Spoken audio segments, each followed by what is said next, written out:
Hello and welcome to कोडेक्सर और टेक्सटैक। आज की इस वीडियो में हम बात करेंगे डेटा डेफिनेशन लैंग्वेज की।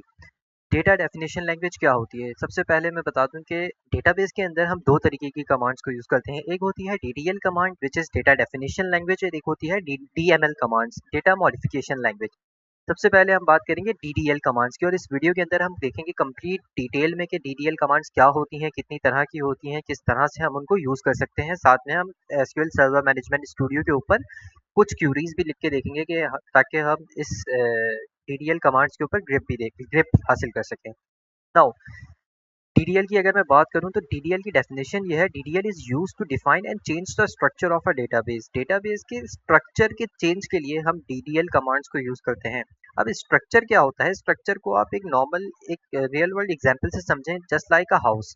अगर हम कोई भी घर बनाते हैं, उस घर को बनाने के लिए जो हमारा पूरा का पूरा घर होता है उसको मैं डेटाबेस सपोज कर लेता हूँ। ठीक है ना? उस घर के अंदर जो रूम्स वगैरह क्रिएट करते हैं हम, उसको मैं टेबल्स सपोज कर लेता हूँ।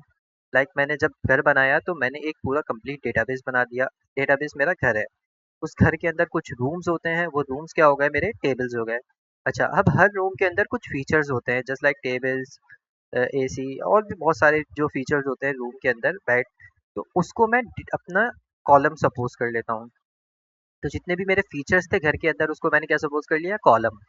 और जो घर के अंदर की चीजें होंगी, जस्ट लाइक जो लोग रह रहे हैं और जो भी उनका डेटा होगा, बेसिकली उसको मैं क्या सपोज कर लेता हूँ? डेटा। मतलब जो भी लोग रूम के अंदर रहते हैं उनको मैं डेटा सपोज कर लेता हूँ।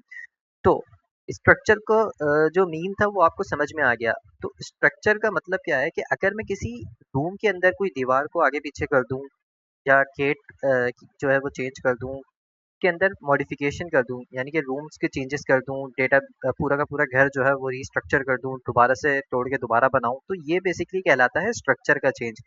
तो डेटा डेफिनेशन लैंग्वेज जो है बेसिकली इसीलिए क्रिएट की गई है कि हम स्ट्रक्चर के अंदर चेंजेस कर सकें। जो डीडीएल कमांड्स हैं हम उनको यूज करके डेटाबेस का जो स्ट्रक्चर होता है उसके अंदर चेंजेस कर सकते हैं। एक इंपॉर्टेंट पॉइंट देख लेते हैं। So DDL deals mainly with the structure, not the actual data inside the structure.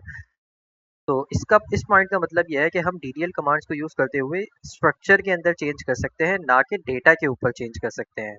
Structure के ऊपर चेंज आप किस तरह से कर सकते हैं, कैसे करते हैं? सबसे पहले हम देख लेते हैं कि डीडीएल कमांड्स कितनी होती हैं। The most important DDL commands are create, alter, drop, truncate, rename.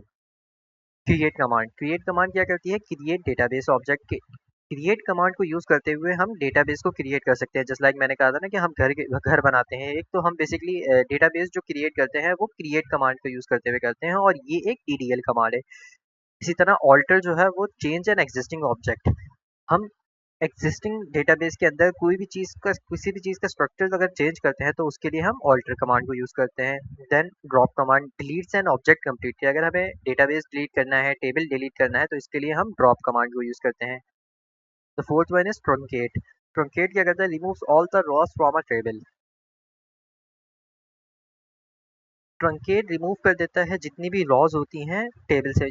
इसको रियल वर्ल्ड एग्जाम्पल में कि अगर मैं घर से सारे रूम्स को रिमूव कर दूं, तो बेसिकली मैंने क्या किया? ट्रंकेट किया। Now rename, change the name of an object. किसी भी डेटाबेस का, किसी भी टेबल का जो नेम वगैरह चेंज करने के लिए हम यूज़ करते हैं वो रीनेम कमांड को यूज़ करते हैं। यहाँ पे आपको ये कमांड सुन के काफ़ी मुश्किल लग रहा होगा कि ये क्या है, क्या होगा आगे। तो ऐसी कोई टेंशन वाली बात नहीं है, हम इनको एक एक करके अभी नेक्स्ट स्लाइड में देख लेते हैं। सबसे पहले हम देखते हैं क्रिएट कमांड को डिटेल में। क्रिएट कमांड की डेफिनेशन क्या है? Create is used when we want to create something new. जब भी हमें कुछ न्यू क्रिएट करना है तो हम क्या यूज़ करेंगे? क्रिएट कमांड का यूज़ करेंगे। Create is used when we want to create something new. For example, let's create a table student. अच्छा, अब हम बात करते हैं कि किस तरीके से हम क्रिएट कर सकते हैं। तो इसको मैं चाहूँगा कि आपको प्रैक्टिकल वे में एसक्यूएल सर्वर मैनेजमेंट स्टूडियो के ऊपर समझाऊँ। तो जिनको नहीं पता एसक्यूएल सर्वर मैनेजमेंट स्टूडियो क्या है, तो मैंने पिछली वीडियो के अंदर उसकी इंस्टॉलेशन, और उससे पिछली वीडियो के अंदर जिस प्लेलिस्ट, बेसिकली हम ये जो प्लेलिस्ट फॉलो करते आ रहे हैं फ्रॉम बेसिक टू एडवांस, इसके अंदर हम एक एक चीज़ स्टेप बाय स्टेप कवर करते हुए आ रहे हैं। तो आप मेरी प्लेलिस्ट फॉलो कर सकते हैं, जिससे आपको आइडिया हो जाएगा कि हम किस तरीके से इस पर काम करेंगे। मैंने अपने पीसी में SQL server management studio search करके इसको ओपन कर लिया है और उसके बाद मैं इसको कनेक्ट के ऊपर क्लिक करता हूँ। मैं बहुत डिटेल में आपको ये टॉपिक समझा रहा हूँ ताकि आपको स्ट्रक्चर क्या होता है वो समझ में आ जाए। देखिए लेफ्ट साइड पे आपको डेटाबेसेस दिख रहे होंगे यहाँ पर। जब मैं इसके प्लस के ऊपर क्लिक करता हूँ तो ये जो नेम्स आ रहे हैं ये बेसिकली मेरे डेटाबेसेस हैं। मैं इसको बंद कर देता हूँ और अब मैं आपको बताता हूँ कि किस तरीके से हम एक नया डेटाबेस क्रिएट करेंगे। टॉप पे आपको हेडर के अंदर न्यू क्यूरी का बटन दिख रहा होगा, आप इस पर क्लिक कीजिएगा तो आपको एक ब्लैंक पेज ओपन हुआ हुआ दिख जाएगा बिल्कुल इस तरीके से। नाउ परेशान होने की ज़रूरत नहीं है, ये क्यूरीज मैंने पहले से आपकी टाइम बचाने के लिए लिख ली है, बट मैं आपको डिटेल में समझाता हूँ कि ये हैं क्या। सबसे पहले अगर मैं बात करूँ तो क्रिएट डेटाबेस की। डेटाबेस को क्रिएट करने के लिए आपने लिखना है क्रिएट डेटाबेस और उसके बाद आपने लिखना है जो भी डेटाबेस का नाम होगा। जैसे मैंने यहाँ पर लिख दिया कॉलेज। अब मैं इसको सेलेक्ट करके यहाँ पर टॉप पर एग्जीक्यूट का बटन है, इस पर क्लिक करता हूँ तो देखिए मेरे पास लिखा हुआ आ रहा है कमांड कंप्लीटेड सक्सेसफुली और कंप्लीशन टाइम आ रहा है। अब मैं यहाँ पर जाता हूँ अपनी लेफ्ट साइड पर डेटाबेस के प्लस के बटन के ऊपर क्लिक करता हूँ तो यहाँ पर मैं देखता हूँ मेरे पास तो कोई कॉलेज के नाम का डेटाबेस नहीं आ रहा। और अब मैं इसको लेफ्ट क्लिक करके एक बार रिफ्रेश कर लेता हूँ। वंस मैं रिफ्रेश करता हूँ तो देखें मेरे पास कॉलेज के नाम का एक डेटाबेस क्रिएट हो चुका है। तो बेसिकली जो कमांड हमने देखी क्रिएट, इससे हमने क्या किया, एक डेटाबेस क्रिएट कर लिया। अच्छा, अब इस डेटाबेस को क्रिएट तो कर लिया हमने, लेकिन इस डेटाबेस के ऊपर हमें क्यूरीज वगैरह कुछ परफॉर्म करनी होगी तो उसके लिए हमें क्या करना पड़ेगा, इस डेटाबेस को अपने पास सेलेक्ट करना होगा। सेलेक्ट करने के लिए दो तरीके हैं, एक तो लेफ्ट टॉप पर लेफ्ट साइड पे यहाँ पर आपके पास डेटाबेसेस की लिस्ट आ रही होती है, जैसे कॉलेज यहाँ पर आ रहा है, आप इस पर क्लिक करके भी सेलेक्ट कर सकते हैं। अदरवाइज आप सिर्फ इतना लिखें यूज़ और अपने डेटाबेस का नाम देन एग्जीक्यूट कर दें तो यहाँ पे टॉप पे आपके पास वो डेटाबेस सेलेक्ट हो चुका होगा। अब जो भी मैं क्यूरीज लिखूंगा वो इसी डेटाबेस के रिलेटेड होंगी। Now the second thing is, हमने डेटाबेस तो क्रिएट कर लिया, इट मीन्स कि हमने एक घर बना दिया। उस घर के अंदर के रूम्स किस तरह बनाते हैं उसके लिए हम क्या करते हैं, बेसिकली डेटाबेस में टेबल्स क्रिएट करते हैं।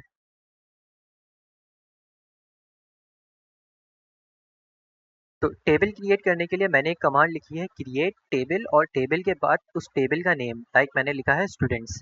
के बाद मैंने कुछ प्रॉपर्टीज डिफाइन की हैं कि स्टूडेंट की आईडी हो सकती है और उसकी टाइप यहाँ पर बताई है वो है इंटीजर। यहाँ पर मैंने नेम लिखा है और उधर इसकी टाइप बता दी है वर्चर 50 और इधर 50 कैरेक्टर्स बता दिए। इसी तरह मैंने एज और उसकी टाइप जो है वो इंट बता दी। अब मैं इस क्यूरी को सेलेक्ट करता हूँ जहाँ से मुझे एग्जीक्यूट करनी है। जितने पोर्शन को आप सेलेक्ट करेंगे आप उतने को ही एग्जीक्यूट कर सकते हैं। लाइक मैंने इसको सेलेक्ट किया और इस पे एग्जीक्यूट पे क्लिक करूँ, बट अगर मैं डायरेक्ट कुछ भी सेलेक्ट ना करूँ एग्जीक्यूट पे क्लिक कर दूँ तो मेरी ये तीनों की तीनों एग्जीक्यूट हो जाएंगी, जो कि गलत हो जाएगा। इस वजह से हमें सिलेक्शन बहुत ज़रूरी है। मैंने यहाँ से सेलेक्ट किया और एग्जीक्यूट पर क्लिक किया। अब मुझे लिखा हुआ आ रहा है command completed successfully, it means कि मेरे पास स्टूडेंट का एक टेबल क्रिएट हो गया। तो अभी हमने क्या देखा था स्लाइड के ऊपर कि क्रिएट कमांड क्या करती है। क्रिएट कमांड का मैंने आपको बताया जब भी हमें कुछ नया क्रिएट करना होता है लाइक टेबल या डेटाबेस तो हम क्रिएट कमांड को यूज़ करते हैं। जो एग्जाम्पल थी हमने इसको रियल इम्प्लीमेंटेशन के साथ देखा। अच्छा, डेटाबेस की हायरार्की की अगर बात करें, in SQL objects are organised in an hierarchy. SQL objects जो है वो एक हायरार्की के अंदर ऑर्गेनाइज्ड होते हैं। जैसे लाइक एक डेटाबेस है उसके अंदर एक टेबल है, स्टूडेंट पे एक टीचर्स पे कोर्सेज डिपार्टमेंट्स, जिस जिस तरीके से आप टेबल क्रिएट करते जाएंगे वो आपके पास ऐड होते जाएंगे। A database can contain multiple table objects. Basically एक डेटाबेस के अंदर हम मल्टीपल टेबल्स क्रिएट कर सकते हैं। लाइक अभी यहाँ पर हमने एक टेबल क्रिएट किया था स्टूडेंट्स का, अब मैं चाहता हूँ कि एक और टेबल क्रिएट कर दूँ तो मैं क्या करता हूँ स्टूडेंट्स के साथ साथ टीचर्स का भी टेबल क्रिएट कर देता हूँ। मैंने लिखा क्रिएट टेबल टीचर्स और यहाँ पर मैंने लिख दिया टीचर आईडी, नेम और एज। अब मैं अगर इस कमांड को एग्जीक्यूट करता हूँ तो देखो ये वाली कमांड भी एग्जीक्यूट हो गई और मेरे पास दो टेबल्स क्रिएट हो चुके होंगे। ठीक है, think of it like this: database is a building, table is a rooms, columns is a feature and data things inside, जो मैं आपको ऑलरेडी बता चुका हूँ। नाउ हमने यहाँ तक तो देख लिया कि क्रिएट कमांड से हम क्या क्या कर सकते हैं और बेसिकली हमने देखा डेटाबेस किस तरह क्रिएट होता है और टेबल किस तरह क्रिएट होता है। The second thing is alter. Alter क्या होता है की डेफिनेशन देखते हैं। Alter is use to change the structure of an existing object. Alter क्या करता है कि एग्जिस्टिंग स्ट्रक्चर के अंदर कुछ भी चीज़ को हमें चेंज करना है तो वो हम ऑल्टर कमांड के थ्रू यूज़ कर सकते हैं। लाओ suppose we create a table yesterday but we forgot but we realise that we forgot to add email, do we have to delete the database and create it again. इसको बिल्कुल इस तरीके से समझें जिस तरह हमने एक स्टूडेंट का टेबल क्रिएट किया। अब इस स्टूडेंट के टेबल को क्रिएट करते हुए मैं स्टूडेंट की ईमेल को ऐड करना भूल गया। अब मेरे पास दो तरीके हैं, या तो मैं पूरा का पूरा डेटाबेस डिलीट करूं और फिर दोबारा से टेबल्स बनाऊं, जो कि एक अच्छा तरीका नहीं है और बिल्कुल भी ऐसा नहीं करना चाहिए, क्योंकि हम रियल वर्ल्ड के अंदर जिन एप्लीकेशंस के ऊपर काम कर रहे होते हैं उनके अंदर काफ़ी ज़्यादा डेटा होता है और हम डेटा को कभी भी डिस्ट्रॉय नहीं करते। तो हम क्या करेंगे, उसी डेटा के अंदर उसी टेबल के अंदर रहते हुए बस एक अपना नया कॉलम ऐड करेंगे। नाउ मैं यहाँ पर आता हूँ। अच्छा, उस पर आने से पहले मैं आपको एक चीज़ बता दूँ कि हमने जो स्टूडेंट का टेबल क्रिएट किया था इसके अंदर मैं कुछ डेटा ऐड कर देता हूँ, लाइक अच्छा वो किस तरह करते हैं, ये एक डीडीएल कमांड नहीं है, मैं पहले आपको बता दूँ, बट मैं आपको सिर्फ दिखाने के लिए ऐड कर रहा हूँ ताकि आपको प्रॉपर प्रैक्टिकल नॉलेज हो। इंसर्ट इनटू और फिर टेबल का नाम, उसके बाद जिन जिन कॉलम्स में आपने डेटा डालना है उन कॉलम्स का नाम, जैसे स्टूडेंट आईडी, नेम, एज, और उसके बाद उनकी वैल्यूज, और वैल्यू में मैंने आईडी दे दी, नेम दे दिया और एज दे दी। अब मैं इसको एग्जीक्यूट करता हूँ तो मेरा डेटा ऐड हो गया होगा। अब मुझे ये देखना है कि डेटा ऐड हुआ या नहीं, तो मैं सेलेक्ट करके देख लेता हूँ। और सेलेक्ट किस तरह करते हैं, सेलेक्ट स्कैरिक फ्रॉम स्टूडेंट, स्कैरिक मीन्स सारे कॉलम्स ले आओ। जब मैं इसको रन करता हूँ तो अब आप देखें कि आपके पास स्टूडेंट आईडी, नेम और एज, ये तीन कॉलम्स हैं और तीनों का डेटा शो हो रहा है। अब यहाँ पर देखें कि मैं भूल गया था कि ईमेल मुझे ऐड करनी है। मैं दोबारा से टेबल तो क्रिएट नहीं करूँगा, तो अब मैं क्या करता हूँ, इसके लिए लिखता हूँ alter table student add email. मतलब यहाँ तक मैंने टेबल का नाम बता दिया कि इस टेबल को मुझे ऑल्टर करना है। उसके बाद मैं बताऊंगा क्या ऐड करना है। ऐड के बाद मैं कॉलम का नेम दूंगा जो कि मैंने ईमेल दे दिया, वार्चार, और उसकी टाइप बता दी। अब जब मैं इसको एग्जीक्यूट करता हूँ तो कमांड एग्जीक्यूट हो गई, देन मैं सेलेक्ट करके देखता हूँ तो अब आप देखें एक नया कॉलम ऐड हो गया, ईमेल, और उसकी वैल्यू नल है क्योंकि हमने सिर्फ और सिर्फ स्ट्रक्चर के अंदर चेंज किया है, डेटा के अंदर चेंज नहीं किया है। डेटा क्या है, जैसे आईटी जो मैंने नेम दिया है जॉन डो, एज, इसी तरीके से। अब मुझे याद है, नहीं यार मुझे तो फ़ोन नंबर भी ऐड करना था, तो मैं फ़ोन नंबर के लिए दोबारा से लिख सकता हूँ alter table students add phone number, और आगे उसकी टाइप बता दी मैंने। देन मैं दोबारा सेलेक्ट करके देखता हूँ तो देखें फ़ोन नंबर भी ऐड हुआ हुआ है। ये बेसिकली थी ऑल्टर की कमांड, जिससे हमने क्या किया, नए कॉलम्स को ऐड करना सीख लिया।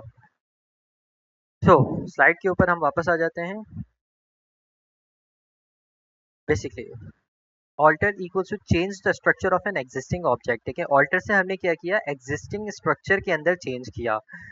जस्ट लाइक कि हमने फ़ोन नंबर को ऐड करके देख लिया और हमने ईमेल को ऐड करके देख लिया।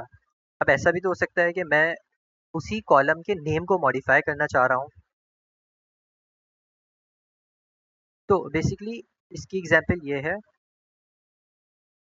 लेट्स सपोज मैंने जो ईमेल का कॉलम ऐड किया था उसमें मैंने उसकी जो टाइप थी उसके अंदर 100 कैरेक्टर्स को ऐड किया था, बट अब मैं चाहता हूँ नहीं 100 नहीं, ईमेल बहुत ज़्यादा लेंथी भी हो सकती है, 200 कैरेक्टर्स भी आ सकते हैं। तो मैं यहाँ पर लिखता हूँ ऑल्टर टेबल स्टूडेंट्स, उसके बाद मैं ऐड की जगह लिख देता हूँ मॉडिफाई, और मॉडिफाई के बाद मैंने लिख दिया ईमेल, और उसके बाद मैं यहाँ पर लिख देता हूँ 200।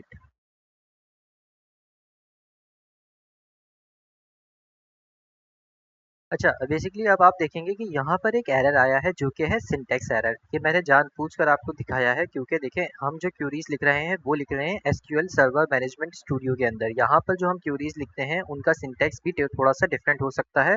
नॉर्मली जो एसक्यूएल के अंदर हम लिखते हैं उनका सिंटैक्स ये होता है। ना, यहाँ पर हम किस सिंटैक्स पे लिखेंगे, ये देखें। यहाँ पर हमें जस्ट ये करना है कि मॉडिफाई की जगह ऑल्टर कॉलम, और फिर उसके बाद उस कॉलम का नेम, देन उसकी टाइप बतानी है। यानी कि ऑल्टर टेबल स्टूडेंट, मुझे टेबल जो है वो स्टूडेंट को ऑल्टर करना है, उसके बाद मुझे कॉलम भी ऑल्टर करना है ईमेल का, और उसकी जो करेक्टर टाइप थी 100 से 200 मैंने कर दी है। देन अगर मैं इसको एग्जीक्यूट करता हूँ, अब ये क्यूरी कम्प्लीटली एग्जीक्यूट हो चुकी है। इस तरीके से हमने क्या किया, एक एग्जिस्टिंग कॉलम की जो करेक्टर की लेंथ थी वो बढ़ा दी, 100 से 200 कर दी। तो बेसिकली ऑल्टर जो है वो आपको समझ में आ गया होगा कि किस तरीके से हम ऑल्टर पे ऑपरेशंस परफॉर्म करते हैं। ड्रॉप मैं आपको सबसे आखिर में बताऊंगा क्योंकि इससे हमारा टेबल जो है वो कम्प्लीटली ड्रॉप हो जाएगा, डिलीट हो जाएगा। नाउ ड्रॉप, अच्छा, अब नेक्स्ट स्लाइड हमारे पास ड्रॉप की ही आ गई है, तो चलें ड्रॉप को ही डिस्कस कर लेते हैं। Drop is used to delete an object completely. Drop क्या होता है? ड्रॉप किसी भी ऑब्जेक्ट को कंप्लीटली डिलीट करने के लिए हम यूज करते हैं। What if we don't need the student table anymore, we can use drop table students. ऐसा भी हो सकता है, लेट सपोज मैंने कोई टेबल गलती से क्रिएट कर दिया, अब मुझे नहीं चाहिए वो टेबल, तो मैं क्या करूंगा, ड्रॉप टेबल स्टूडेंट मतलब ड्रॉप टेबल कमांड को यूज करते हुए उसको ड्रॉप कर दूंगा, मतलब डिलीट कर दूंगा। अच्छा, इसका एक इम्पॉर्टेंट नोट है, वो देख लेते हैं। Drop doesn't simply remove the Ross, it removes the table structure itself. Drop सिर्फ रॉस को रिमूव नहीं करता, let suppose student ID, name और एज, इस कॉलम मतलब ये जो रॉ है इसको रिमूव नहीं करेगा, बल्कि पूरे के पूरे टेबल को ही रिमूव कर देगा। इसको हम देख लेते हैं यहाँ पर।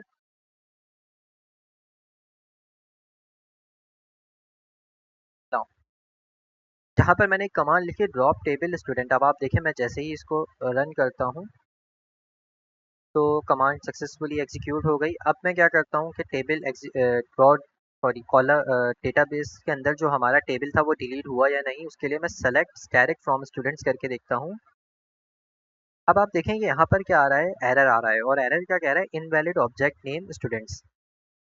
ड्रॉप कमांड को चलाते ही हमारा जो स्टूडेंट का ऑब्जेक्ट था वो कम्प्लीटली डिस्ट्रॉय हो गया, डिलीट हो गया, और जितना डेटा उसके अंदर प्रेजेंट था वो सब डिलीट हो गया। तो एक बात बहुत बहुत क्लियरली याद रखिएगा कि ड्रॉप की कमांड चलाने से पहले आप 10 बार सोचिएगा, क्योंकि हमारे पास जो प्रोडक्शन के अंदर एप्लीकेशंस होती है उनके अंदर हम कभी भी इस तरह से किसी भी टेबल को डिलीट नहीं करते। हाँ, मैंने आपको बताया कि डिलीट हम कब करते हैं, जब लेट्स सपोज मैंने कोई टेबल क्रिएट किया, वो गलती से क्रिएट हो गया तो मैंने उसको डिलीट कर दिया, बट ड्रॉप की कमांड वंस आपने चला दी तो ये पूरा का पूरा टेबल डिलीट कर देगा। तो इसको चलाने से पहले आपको अपने डेटाबेस के अंदर कुछ बैकअप्स रखने ज़रूरी होते हैं। तो drop means drop deletes the entire table, जो कि हमने देख लिया, और ड्रॉप को करने के बाद हमारे पास क्या होता है, स्टूडेंट पूरा का पूरा टेबल जो है वो डिलीट हो चुका होता है, जस्ट लाइक अभी हमने देख लिया। Now rename. रीनेम कमांड क्या होती है? Rename is use to change the name of an object. Basically अगर हमें किसी ऑब्जेक्ट या टेबल का नेम जो है वो रीनेम करना है, उसके लिए हम क्या करते हैं, रीनेम यूज करते हैं। रीनेम कमांड को यूज करते हुए हम किसी भी कॉलम के नेम का भी रीनेम कर सकते हैं, टेबल को भी रीनेम कर सकते हैं, जबकि जो डेटा होगा उस टेबल के अंदर वो सेम रहेगा। जस्ट लाइक स्टूडेंट का टेबल था, स्टूडेंट के टेबल को मैं चाह रहा था कि नहीं, स्टूडेंट टेबल ना हो, कॉलेज स्टूडेंट्स के नाम से हो। तो इस इसको जब मैं चेंज कर दूंगा, डेटा मेरे पास सेम ही रहेगा, बट जो टेबल के नेम थे वो चेंज हो जाएंगे। नाउ अब मुझे दोबारा से टेबल क्रिएट करना पड़ेगा, क्योंकि मैं डिलीट कर चुका हूँ, तो मैं क्रिएट टेबल की कमांड दोबारा चला देता हूँ। क्रिएट टेबल हो गया, उसके अंदर मैं थोड़ा सा डेटा भी डाल देता हूँ। मैंने डेटा डाल दिया, सेलेक्ट करके देखता हूँ सेलेक्ट हो रहा है। देखिए ये मैं जानबूझ के प्रैक्टिकली आपको दिखा रहा हूँ ताकि आपकी ग्रिप क्यूरीज के ऊपर और स्ट्रांग हो। आपको भी इसी तरीके से क्यूरी लिख के बार बार एग्जीक्यूट करके देखनी होगी, तभी आप इसके ऊपर ग्रिप हासिल कर सकते हैं। नाउ अब मैं आ जाता हूँ किस पे, रीनेम के ऊपर। अच्छा, रीनेम का जो सिंटैक्स मैंने यहाँ पर लिखा है ये एसक्यूएल के ऊपर चल जाएगा, बट जिस एसक्यूएल सर्वर मैनेजमेंट स्टूडियो के ऊपर मैं काम कर रहा हूँ यहाँ पर सिंटैक्स थोड़ा सा चेंज है। इसके लिए आपको लिखना होगा एग्जीक्यूट एसपी रीनेम। ये बेसिकली इसका सिंटैक्स है, और उसके बाद आपको नेम बताना होगा जिसको आपने रीनेम करना है। मैंने स्टूडेंट्स के टेबल को रीनेम करना है किससे, कॉलेज स्टूडेंट्स से। तो जब मैं इस कमांड को एग्जीक्यूट करूँगा तो मेरे पास एक, देखिए नोट भी लिखा हुआ आ रहा है, changing any part of an object name can break the scripts and store procedure. ये भी बहुत इंपॉर्टेंट कमांड होती है कि हम किसी भी टेबल का जो है रीनेम प्रोडक्शन पे नहीं करते अनटिल एंड अनलेस हमें फुल एंड फाइनल रिक्वायरमेंट ना हो उस चीज़ की।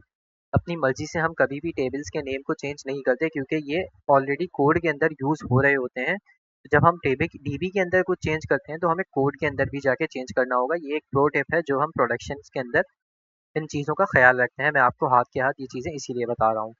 नाउ अब मैं अगर सेलेक्ट स्टैटिक फ्रॉम स्टूडेंट्स करके देखता हूँ तो देखें मेरे पास कुछ भी नहीं आ रहा, जबकि अगर मैं क्या करूँ, सेलेक्ट स्टैटिक फ्रॉम स्टूडेंट्स की जगह अब जो मैंने नेम रख दिया था वो लिखता हूँ कॉलेज स्टूडेंट्स, और इसको मैं एग्जीक्यूट करता हूँ तो देखिए मेरे पास डेटा आ गया और डेटा सेम आया है, सिर्फ मेरे टेबल का नाम चेंज हो गया, मीन्स मेरे ऑब्जेक्ट का नाम चेंज हो गया है। तो रीनेम कमांड जो है हम इसलिए यूज़ करते हैं। Now truncate command. Truncate command क्या होती है? Truncate instantly delete all the Ross from a table. देखिए, ड्रॉप और ट्रंकेट दोनों एक जैसी हैं बट एक नहीं है। दोबारा मैं बात कर रहा हूँ, दोनों एक जैसी हैं बट एक नहीं है। ड्रॉप जो है वो पूरा का पूरा टेबल उड़ा देती है, जबकि ट्रंकेट जो है वो सिर्फ और सिर्फ उन रॉस को उड़ा देती है जो कि टेबल के अंदर मौजूद होते हैं। It removes all the rows from the table while keeping the structure, column, constraints and index fully intact. ये मैं आपको कैसे समझाऊँ, आ जाए क्यूरी के ऊपर देखते हैं। देखें, यहाँ पर आपने देखा स्टूडेंट नेम और एज, ये 3 कॉलम्स हमारे पास प्रेज़ेंट हैं और उसके अंदर डेटा प्रेज़ेंट है, आईडी 1, नेम जॉन डो और एज 24। अब मैं कमांड चलाता हूँ ट्रंकेट टेबल कॉलेज स्टूडेंट्स। जब मैंने ये कमांड चलाई और दोबारा से मैं सेलेक्ट करके देखता हूँ, तो देखिए मेरे पास टेबल के कॉलम्स शो हो रहे हैं बट डेटा शो नहीं हो रहा। इससे हमने क्या समझा कि ड्रॉप कमांड पूरा का पूरा टेबल डिलीट कर देती है, including headers, including column names. यानी कि स्टूडेंट आईडी, नेम है, जितने भी आपके कॉलम के हेडर्स थे जो आपने डिफाइन किए थे कि स्टूडेंट आईडी के अंदर लेंथ जो है वो 2 होनी चाहिए, नेम की जो लेंथ है वो 100 होनी चाहिए, ये सारी जो जितनी भी वैलिडेशंस, जितने भी कंस्ट्रेंट्स आपने लगाए थे, ड्रॉप की जो कमांड होती है वो सब की सब डिलीट कर देती है। बट ट्रंकेट सिर्फ और सिर्फ आपके टेबल का जो डेटा होता है उसको खाली करता है। तो इसको स्लाइड से आप समझ लें। देखें, स्टूडेंट का टेबल था, मैंने जब इसको ट्रंकेट किया तो स्ट्रक्चर मेरे पास बच गया बट डेटा जितना था वो चला गया। तो ये फ़र्क है ट्रंकेट में और ड्रॉप में, और ये बहुत ज़्यादा इंपॉर्टेंट फ़र्क है जो कि इंटरव्यूज़ के अंदर भी आपसे पूछा जा सकता है और इसका पता होना आपके लिए बहुत ज़्यादा ज़रूरी है।